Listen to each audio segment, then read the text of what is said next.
For this assignment, I got to interview someone who has been in early child care for a number of years. She primarily dealt with the 3 to 4 year olds, but occasionally dabbled with the little bitties and also the pre-K, getting ready for grade school. So it was very interesting and exciting to get to talk to her so we could understand and talk about things across the entire board. So not just one particular age group. And since she had been doing it for so long, she has lots of different stories and experiences and intel to all the different kinds of creative children that she has dealt with. We discussed a lot of things about all of the creative children that she's dealt with from Mississippi to Texas. She went not even just through age groups, she went through states. And apparently there's creative children everywhere. She found that having creative children in her classroom made for a more interesting class. And she stated that she had to always be on her toes and ready to adapt to their changes because they think outside of the box. They don't think like the other children. So if she saw that they were starting to see things in a different way, she could adapt her teaching and her lessons and things to where they could better understand it as well. Another thing we discussed was what creative children were like in her opinion. And just like it says in the text, she can't define creative children because it is such a vague, broad term. You can't just define creative. It's a plethora of things. It is a mixture of things. It's not just one particular answer.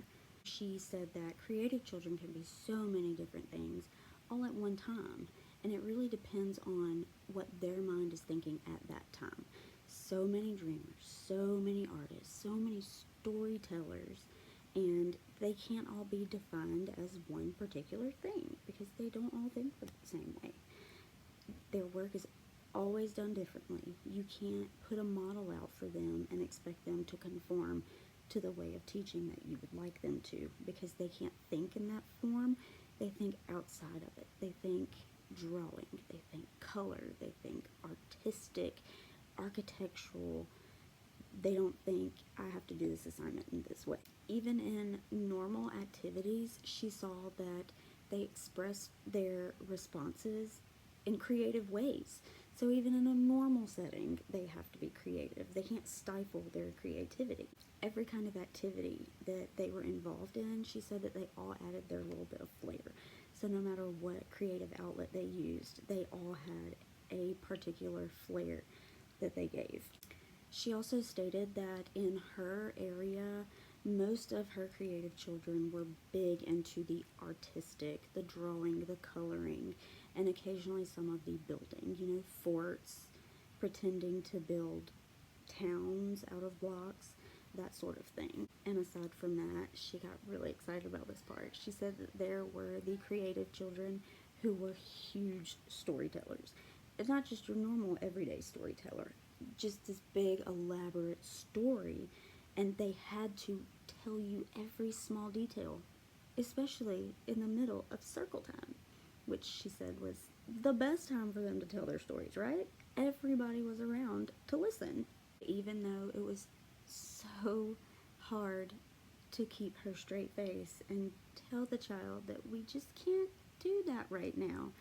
She was just amazed by the details and the amount of effort that the child put in just in telling one simple story in one small setting. When we got to the interview question of what kind of activities do creative children avoid, she had to think a little hard on this one. It was not something that came easy to her, but she did express that they kind of avoided outside time if they could, especially if they were more into the artistic coloring and painting type of creativity. There were those that were very creative and did not like painting, coloring, and any kind of craft thing. They were more into the architectural. They could be outside and they could build things with, artifacts that they found outside, big pieces of wood and rocks and sticks and anything like that. But she said mainly the ones that were the art-centered creative children just really would rather stay in. And during the interview, we discussed that the children that were involved in the architecture, the building of forts and buildings and using sticks and wood and rocks, those children were involved in constructive play.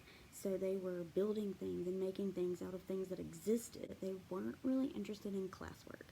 Now, the way that she taught so far across the board, her definition of classwork changed with each age group.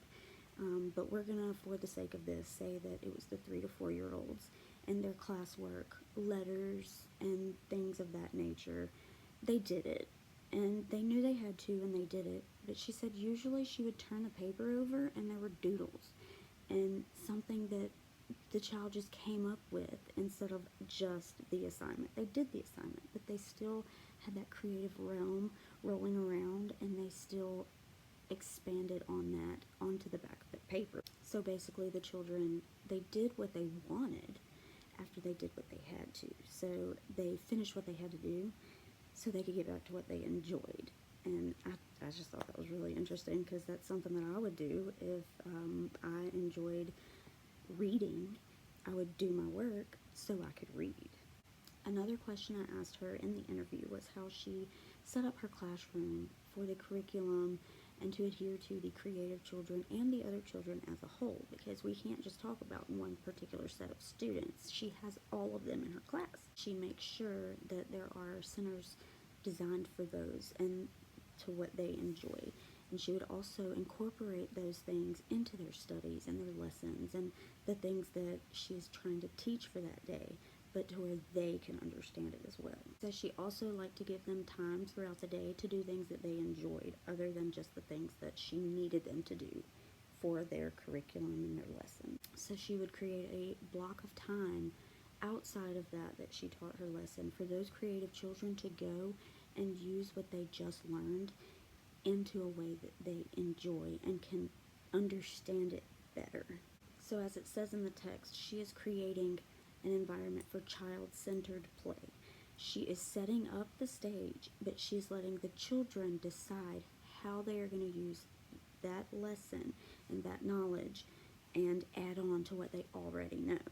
And this isn't just for the creative students. This child-centered play is for the class as a whole. This means that she is making an effort to educate all children on all levels of creativity, and she is doing so in one environment, and that increases their social skills and their emotional regulation. She didn't say an instance, so I'm not sure if she had ever had a run-in with this, but if there was a learning impaired child in her group, there might have been a little more difficulty adapting to that child and adapting the centers.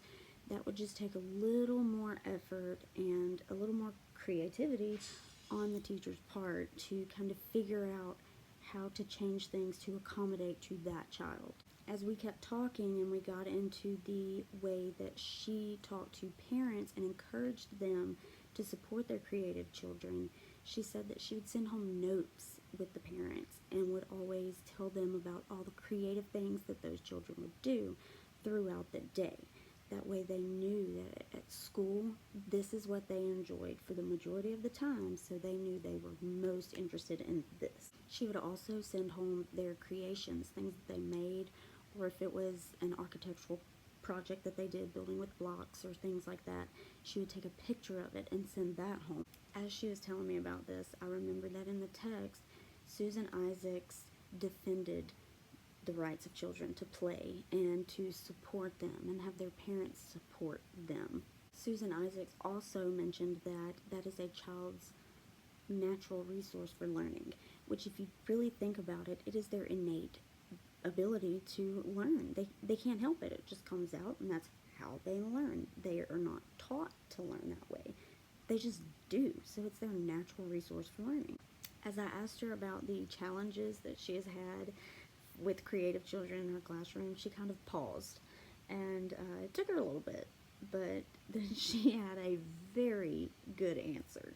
She said that you always have to keep their attention and understand that the way that they think, it's not like everybody else, and the way they see things is not the same way everybody else sees things.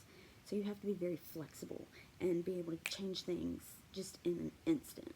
She said that there are days that you don't get anything in the classroom done except for what that one creative child wants to do, because they are so honed in that you cannot take their mind off of it. They have got to do that one thing, and it takes the whole class's attention. So all of these creative children, with the creative arts that is defined in the text, they are artistic, musical, movement, dance, drama, all of that. You have to always be flexible and be able to accommodate the lesson based on what those kids want, because they are determined. She also restated that patience is needed because they each have to express those things. And if you have more than one type of creative child in the group, then you have to accommodate for both types. And as much as it seems like it's not, their creativity is so important to them. So you can't minimize it. You always have to make time for it. You can't disregard any of their creativity. You can't act like it doesn't matter. That's the way they learn, and they can't help it. One of the beauties of early childhood education is that it's before the stress of the rote memory and the state testing and what is normal for children these days. It is a time where they are able to express themselves in different ways, and they're not under this immense amount of pressure to know certain things. This is also great for the teachers because there's not a lot of stress on them, and they're able to get these children to learn in any way that they can. There's no stress on them to make their children know certain things by a certain time. They can relax and have their classrooms just accommodate to the differences of each kid. In early childhood education, there are things that are standards, and those standards can still be met. There's no right or wrong way to teach those standards. In fact, letting the children be creative could probably, more than likely, teach those standards in a way that we can't comprehend. They understand it in a different way. I was really excited to get to interview her and see her perspective of things. She's been at it for about twice as long as I have. So she has some very interesting stories, and the fact that she has done very early to later childhood, she has different ways of seeing things too. And it was just a lot of fun, and I am very glad that she provided me with so much information, and it went right along with the text. So this is good stuff.